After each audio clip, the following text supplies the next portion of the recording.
To discuss Iran's oil impact on China, President Trump's planned visit to Beijing and the major meetings taking place there, we spoke with retired Air Force Brigadier General David Stilwell.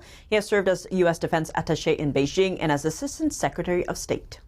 Now, many reports have noted that about 80 to 90% of Iran's oil, its sanctioned oil, was going to China at very steep discounts. Why do you think China's not willing to, support this militarily, if that is a lot of economic benefit, if you will? Or is it more of a benefit for Iran than it is for China?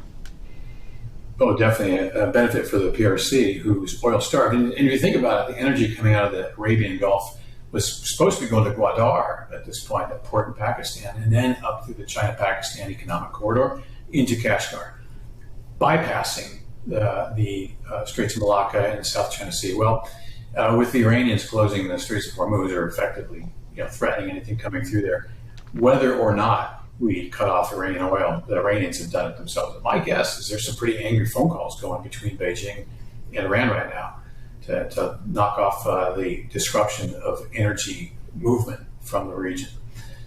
That's probably one productive thing that the Chinese could be doing right now, is leaning on their Iranian partners and telling them to stand down. And looking ahead, while it's not exactly confirmed, it does seem that there is going to be that April trip between President Trump and China's Xi in Beijing. Depending on, if that happens, given everything that's happened since their first phone call, right, about this, how do you think that will play out? Does this give the president a lot more leverage? Because just a couple of weeks ago, all the headlines are saying, the Supreme Court ruling on tariffs is kind of weakening Trump's hand when it comes to China. How do you see his stance now? Well, I definitely a stronger position than prior to Venezuela and Iraq. I think, if you look at the timing, and I don't want to, swear to this, but the initial request, I think, for the meetings probably came from the U.S. side, and it was interest in resuming rare earth elements and magnets exports. The PRC is using strategically to choke to make it more difficult for the U.S. to manufacture everything, to include high-end weapons. So the initial impetus for the trip to China was probably on the U.S. side, would be my guess, to get the PRC to knock off their embargo. PRC did what it always did. They said they were going to do something. They probably released a little bit. And if you notice, there's reports in the news yesterday that, again, rare earths are not flowing at the rate we thought they were.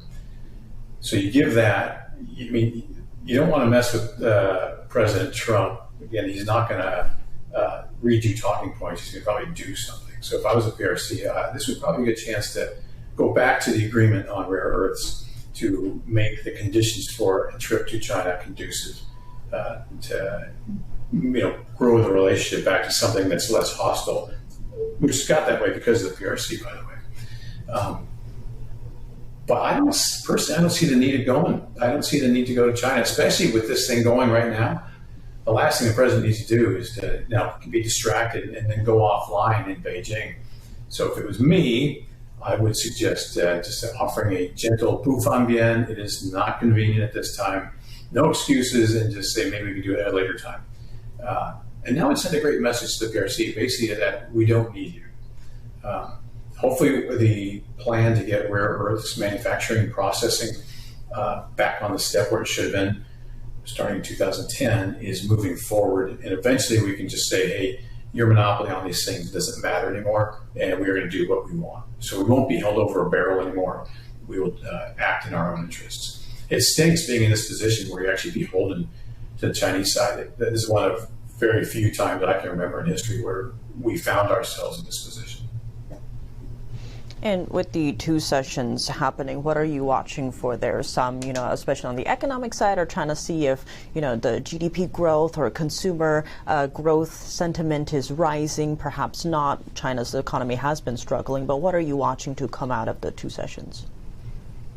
More firings, 19 gone, 2 weeks ago, 9 of those were PLA, 3 more this week. And I just saw another report that 2 more PLA just got fired.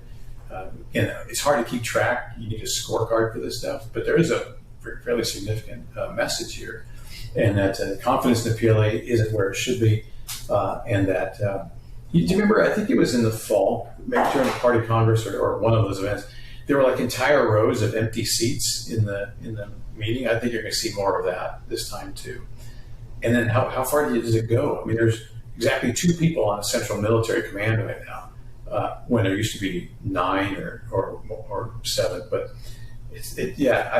who knows where this is going? In fact, the next couple of days, these 2 meetings are going to be very informative as to exactly how strong Xi Jinping's feeling, how much control he exerts in this party.